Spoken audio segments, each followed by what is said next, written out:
नमस्कार, मैं वंदना अग्रवाल और आप देख रहे हैं राइट इंडिया प्लस। इस वक्त जो जगह आप देख रहे हैं टूटी फूटी है। ये जगह दिल्ली में ही एक जगह है, मदनपुर खादर गांव। और ये गांव आज का बसा हुआ नहीं है। इस गांव को बसे हुए इतना टाइम हो गया कि शायद मैं उंगलियों पे काउंटिंग करने लगूं तो मेरी उंगलियां भी कम पड़ जाएं। मतलब आज़ादी से पहले का ये गाँव बसा हुआ है, लेकिन इस गाँव की हालत आज आप देख रहे हैं। हर तरफ मलबा ही मलबा पड़ा हुआ है। देख लीजिए ये मकान, कितने पुराने मकान बने हुए थे, आज तोड़ दिए गए हैं। यहाँ जो पीला पंजा चला है, अब वो पीला पंजा दिल्ली सरकार का है या यूपी सरकार का है? क्योंकि यहाँ पर जो बताया जा रहा है कि जो यहाँ पर पीला पंजा चला है, जो इस तरह से तोड़फोड़ हुई है, पुलिस तो दिल्ली की थी लेकिन जो सरकारी लोग थे वो यूपी के थे। तो आखिर क्या करना चाहती है गवर्नमेंट? इस तरह से गरीब लोगों को उजाड़ के, उनके घरों को तोड़ के, उनके दादा लाई ज़मीन को उनसे छीन कर करना क्या चाहती है? चलिए यहाँ के लोगों से बात करते हैं, उनको क्या हवाला देकर यहाँ पर पीला पंजा चलाया गया। अरे यहाँ पर मैं बचपन से यहीं पे हूँ जी। अच्छा, तो आपका भी मकान टूटा है? जी, मेरी दुकान टूटी है जी। आपकी दुकान टूटी है जी। तो जिस टाइम ये पंजा चल रहा था, लोगों के मकान तोड़ रहे थे, उस टाइम क्या आप लोगों ने विरोध नहीं किया? बिल्कुल भी भांजा था, विरोध किया थोड़ा, तो भांजे को पकड़ के ले गए, बहुत बुरी तरीके से मारा पीटा, ले जाके बंद कर दिया। अच्छा जी। तो जब ले जा रहे थे तो इतने सारे लोग जिस टाइम अभी यहाँ इकट्ठे हो रहे हैं, उस टाइम नहीं इकट्ठे हुए थे क्या सारे लोग? नहीं इकट्ठे थे जी। तो फिर भी विरोध नहीं कर पाया आप? फोर्स के सामने अच्छा, किसकी पुलिस वाले चलते? भी जी थे जी, साथ में? फोर्स के सामने। तो तोड़ा क्यों था मकान आपका?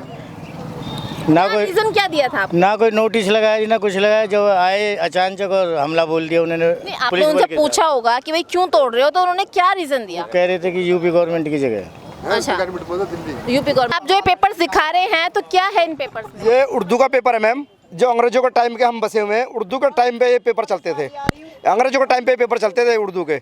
इसमें हमारे बाबा का नाम है और हमारे ताऊ जी का नाम है। मतलब उर्दू की फ़र्द है, हमारी उर्दू की फ़र्द है। इसे हमारे पिताजी झम्मन सिंह सनोमान सिंह, तो ये हमारी खेती की ज़मीन थी, हमारे दादा बावन की। तो अब ये इसमें हमने मकान बना लिए, अभी हमारे मकान तोड़ दिए जी। बातचीत करी हमने लोगों से जिनका घर यहाँ तोड़ दिया गया, बहुत ज़्यादा परेशान हालत में है। बताया जा रहा है कि उनको मौका तक नहीं मिला उनका सामान निकालने के लिए। बिना नोटिस के बुलडोज़र आया और उनका घर तोड़ के चला गया, रौंद के चला गया, इन द सेंस हम कह सकते हैं। और यहाँ बताया जा रहा है कि ये लोग आज के बसे हुए नहीं हैं, आज़ादी से पहले के बसे हुए हैं। इसका सबसे बड़ा जीता जागता प्रूफ आप वो पुल देख सकते हैं। मैं कैमरे पर्सन से रिक्वेस्ट करूँगी कि आपको दिखाएँ। वो पुल आप देख सकते हैं जो कि अंग्रेज़ों के काल का पुल बना हुआ है। ये सबसे बड़ा सबूत है, इन लोगों की बात को सिद्ध करता है कि ये लोग काफ़ी टाइम से, आज़ादी से पहले के यहाँ बसे हुए हैं। उसके बावजूद भी बिना नोटिस के इनका घर बाहर सब तोड़ दिया गया। कोई इनको मौका नहीं दिया गया कोई सामान निकालने का कि कुछ तो बचा लेते हैं अपनी ज़िंदगी जीने के लिए। कुछ भी नहीं बचा पाए हैं। और भी लोग यहाँ मौजूद हैं, चलिए उनसे बात करते हैं, उनका क्या कहना है। तो सबसे पहले आपका नाम बताएं। किशन चंद। किशन जी, जो यहाँ पीला पंजा चला उसमें आपका भी मकान था? हाँ जी, ये टूट गया जी, और अभी परले एक और पर उसे तोड़ने कह रहे हैं। तो कुछ रीजन बताया था, कोई नोटिस दिया था? कोई नोटिस नहीं है जी। अच्छा, तो कब से रह रहे हैं आप यहाँ पर? ये हमसे 80-90 साल होगी। अच्छा, 80-90। अच्छा, वैसे कहा जाता है कि अगर कोई ज़मीन पक्की होती है तो उसके लिए गवर्नमेंट वहाँ बिजली के मीटर भी लगा देती है। मीटर लग रहे हैं जी। अच्छा, मीटर भी थे आपके पास? पानी के मीटर है, बिल है, बिजली के, हाँ सब है, हॉल टैक्स है, राशन कार्ड है, सब चीज़ है जी। अच्छा, तो उसके बाद भी आपका मकान तोड़ दिया गया? सब कुछ है जी। अब यूपी गवर्नमेंट कहते हैं ये ज़मीन हमारी है। हम बिजली का बिल भर रहे हैं 80-70 साल से, तो हाउस टैक्स भर रहे हैं। और ये सारा दिल्ली का हमारे पास वोटिंग कार्ड है, आधार कार्ड है, सब है हमारे दिल्ली पे सबूत। तो कोई लोन वगैरह भी लिया था आपने यहाँ पर? ले रखा जी, दिखाया मैंने आपके पास? ये लोन का कागज एक है, इन्होंने ये कोठी बनाई है। देखो जी, ये मैंने अभी तो मेरे किस्त अभी 5 साल हो जाएंगे। देखो ये लोन ले रखा जी, ये देखो, ये सरकारी जगह है तो लोन नीचे किस्त बनी हुई जिसके नीचे 5 साल और भरना है लोन। ये अभी और भरना है, किस्त भी भरनी है, अभी किस्त रह रही है। तो जैसे कि इन्होंने पेपर्स दिखाए, पेपर्स हम आपको क्लियरली दिखा देंगे। तो जैसे कि यहाँ पर प्रूफ भी दिखाया गया कि इन्होंने लोन भी लिया हुआ है। बैंक अगर लोन देती है किसी प्रॉपर्टी के ऊपर तो उससे पहले उसको कई बार इन्वेस्टिगेट करती है और तसल्ली करती है कि वो ज़मीन लोन देने लायक है या नहीं है। लोन उसी ज़मीन पर दिया जाता है जिस पे गवर्नमेंट को या बैंक को तसल्ली होती है कि आगे आने वाले टाइम में उस पर कोई विपत्ति नहीं आएगी।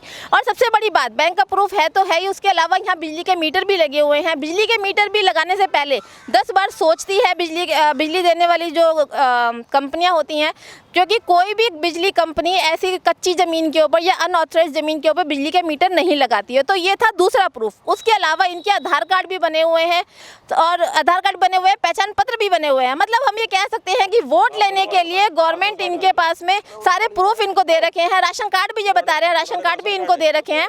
तो सारे प्रूफ हैं, जिससे ये प्रूफ होता है कि ये यहाँ पर रहने के लिए वाजिब है, ये जगह लीगल है। उसके बावजूद भी ये इनका घर तोड़ दिया गया। जिस टाइम वोट लेने के टाइम आता है, जिस टाइम वोट लेने का टाइम आता है, उस टाइम पर सरकारें जो भी होती है, जो कार्यकर्ता होते हैं, चाहे वो बीजेपी के हों, चाहे वो केजरीवाल सरकार के हों, चाहे वो कांग्रेस के हों या अदर किसी भी पार्टी के हों, उस टाइम तो हाथ जोड़ के हाँ जी अम्मा जी, हाँ जी माता जी, इनसे वोट ले लिए जाते हैं। और जिस टाइम इन पर विपत्ति आती है, जैसे कि अभी पीला पंजा चला, इन बेचारों के सारे घर बार तोड़ दिए गए, सामान का चकनाचूर कर दिया गया। तो आज यहाँ पर कई दिन हो चुके हैं, उसके बावजूद भी यहाँ पर नेता नगरी से कोई भी नेता इनके हालचाल पूछने के लिए नहीं आया है। बीजेपी के एक नेता यहाँ मौजूद हैं, उन्होंने भी बताया कि उन्होंने कितने ही फ़ोन किए, यहाँ पर जितने भी कार्यकर्ता हैं बीजेपी के, जो भी नेता इस एरिया में हैं, सबको फ़ोन किए, लेकिन एक भी बंदा ऐसा नहीं था जो यहाँ पर की देखने के लिए इनको आया हो। तो बहुत बड़ी एक कमी यहाँ पर सरकार की नज़र आ रही है कि उन्हीं के वोटर्स हैं, वोट लेने के लिए इन्हीं लोगों के पास आते हैं, और जिस टाइम इन लोगों पर ज़रूरत पड़ती है, उन लोगों की सरकार की जिस टाइम इन लोगों को ज़रूरत पड़ती है, उस टाइम पर सरकार बिल्कुल नदारत होती है। इस वीडियो को लाइक करें, हमारे चैनल को सब्सक्राइब कर बेल आइकन जरूर प्रेस करें हमारी न्यू वीडियोस